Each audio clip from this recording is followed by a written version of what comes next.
नमस्कार मंडळी, मी मीनाक्षी रेसिपी मराठीमध्ये तुमच्या सर्वांचे स्वागत करते.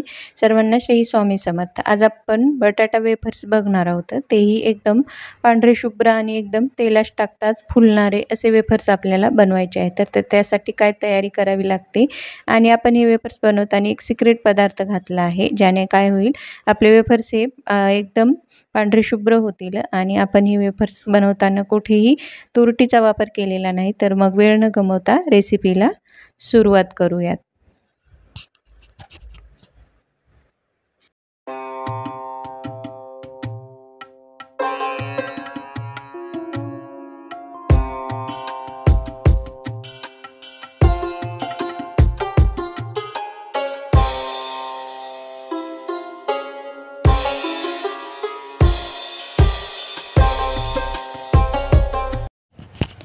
तर अगोदर काय करायचं आहे, वेफर्स बनवताना आपल्याला बटाटे थोडे मोठ्या साईजचे घ्यायचे आहेत. तर मी इथे तुम्हाला दाखवलेले नाहीत.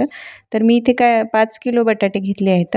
ते मी साल्टे काढून बटाटा चिप्सच्या किसनीने त्याचे वेफर्स पाडून घेतले आहेत.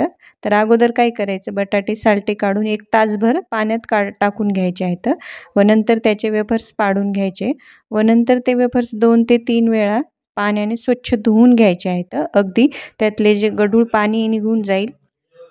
नंतर ते आपल्याला तसेच पाण्यामध्ये टाकून ठेवायचे आहेत. स्वच्छ 2-3 पाण्याने धुवून घेतल्यानंतर आता रात्रभर ते तसेच ठेवल्यानंतर आता सकाळी पाणी ठेवायचं आहे पातेल्यामध्ये मोठ्या आकाराच्या आणि त्याच्यामध्ये चवीनुसार मीठ टाकून घ्यायचं आहे आणि आता आपल्याला 1 चमचाभर तूप घालायचं आहे. तर मी तुम्हाला म्हणलं होतं एक आपल्याला सिक्रेट पदार्थ घालायचा आहे, तर ते म्हणजे आपल्याला तूप घालायचं आहे. याने काय होईल, बटाटे एकदम आपले वेफर्स जे आहेत का ते एकदम पांढरे शुभ्र होतील आणि त्याला एक छान अशी चकाकी येईल आणि त्याला एकमेकाला चिकटणार सुद्धा नाहीत. तर आता आपण काय करूयात, पाण्याला खळखळून अशी उकळी काढून घेऊयात आणि आता त्याच्यामध्ये आपल्याला जे आपण चिप्स तयार करून घेतलेले आहेत का रात्री, ते आपल्याला ह्याच्यामध्ये टाकून घ्यायचे आहेत. तर सर्व चिप्स जे आहेत का त्याच्यामध्ये व्यवस्थित असे सोडून घ्यायचे आहे आणि पातेला आपल्याला थोडंसं मोठ्या साईजचं घ्यायचं आहे, जेणेकरून त्याच्यामध्ये व्यवस्थित असे हे वेफर्स जे आहेत का आपले व्यवस्थित असे शिजल्या जातील. तर आता हे आपण सर्व टाकून घेऊयात आणि त्याला व्यवस्थित असं मिक्स करून घेऊयात आणि नंतर आपल्याला हे पुन्हा झाकून एक 5-6 मिनटं किंवा एक 10 मिनटं आपल्याला हे वेफर्स शिजवून घ्यायचे आहेत.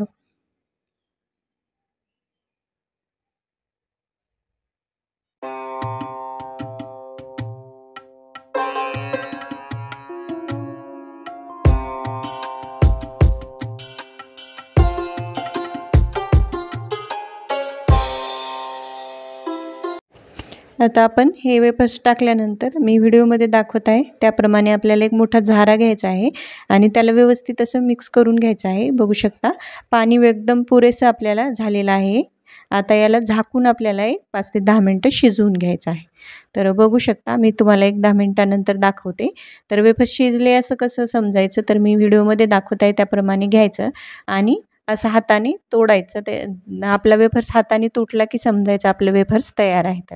तर आता आपण पुन्हा काय करूयात, त्याच झाऱ्याने एका गाळणीवर हे आपले वेफर्स जे आहेत का ते पूर्ण असे उपसून घेऊयात आणि नंतर आपल्याला हे उन्हामध्ये वाळवून घ्यायचे आहेत.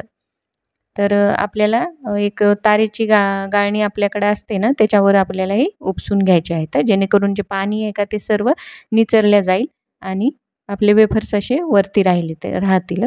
तर थोडेसे थंड होऊ द्यायचे आणि नंतर आपल्याला हे लगेच वाळवायला घ्यायचे आहेत. एकदमही तुम्ही जास्त वेळ तसेच ठेवायचे नाहीत. तसं आपण याच्यामध्ये तूप घातल्यामुळे ते एकमेकाला चिकटत सुद्धा नाहीत. तर आता आपण हे वाळवायला ठेवूयात. तर व्हिडिओमध्ये दाखवत आहे का त्याप्रमाणे एक वेफर्स आपल्याला टाकून घ्यायचं आहे आणि तुम्ही बघू शकता किती पांढरे शुभ्र असे हे वेफर्स दिसत आहेत आणि वाळल्यानंतर पण तेवढेच आपले हे एकदम पांढरे शुभ्र राहतात आणि तळल्यानंतर एकदम असे फुलतात आणि खायला पण तेवढेच चवदार असे लागतात. तर आता आपण हे सर्व जे आहेत का वेफर्स असे एक आपल्याला वेगवेगळे करून टाकून घ्यायचे आहेत आणि हे 2 दिवस आपल्याला हे कडकडीत उन्हामध्ये वाळवून घ्यायचे आहेत, कारण आपल्याला हे वर्षभर टिकवायचे आहेत त्यामुळे. तर तुम्हाला कधी नाश्त्याला वगैरे नाही तर मुलांना तुम्ही पॅकेटचे चिप्स देण्यापेक्षा हे जर तळून दिले आणि त्याला थोडंसं लाल तिखट आणि मीठ, काळं मीठ लावून दिलं तर मुलं एकदम आवडीने खातील थोडासा मसाला तयार करून.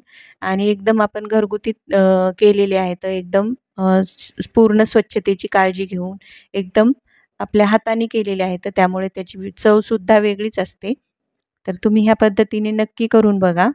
तर बघू शकता मस्त सगळे वेफर्स माझे पसरवून झालेले आहेत. आता हे उन्हामध्ये आपल्याला 2 दिवस वाळवून घ्यायचे आहेत आणि नंतर आता मी तुम्हाला वाळल्यानंतर सुद्धा दाखवणार आहे आणि तळूनसुद्धा दाखवणार आहे. एकदम झटपट होतात आणि करायला पण मी तुम्हाला एकदम सोप्या पद्धतीने आणि एकदम व्यवस्थित असे सांगितलेले आहेत. आणि मी जो सिक्रेट तुम्हाला पदार्थ सांगितलेला आहे का तो तुम्ही नक्की घाला. त्यामुळे तुमचे जे चिप्स आहेत का ते एकदम छान असे पांढरे शुभ्र होतील.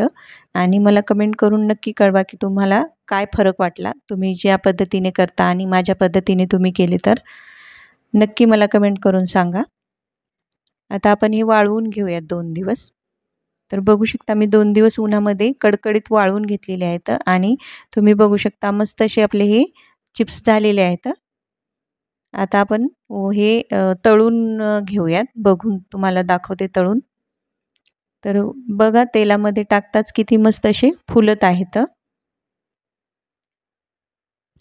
तर तुम्ही ह्या पद्धतीने नक्की करून बघा. आता मी आणखीन तुम्हाला थोडेसे तळून दाखवते. एकदम कडकडीत तेलामध्ये हे चिप्स तळायचे नाहीत. नाहीतर आपले चिप्स आहेत का ते एकदम करपतात कारण एकदम पातळ असे चिप्स होतात. तर बघू शकता एकदम ताटभर आपण हे चिप्स तयार केलेले आहेत तळलेले. आता याला आपण थोडासा मसाला लावून घेऊयात.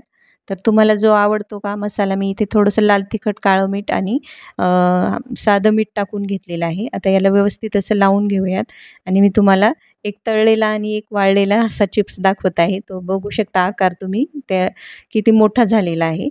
तर तुम्हाला ही आजची चिप्सची रेसिपी कशी वाटली?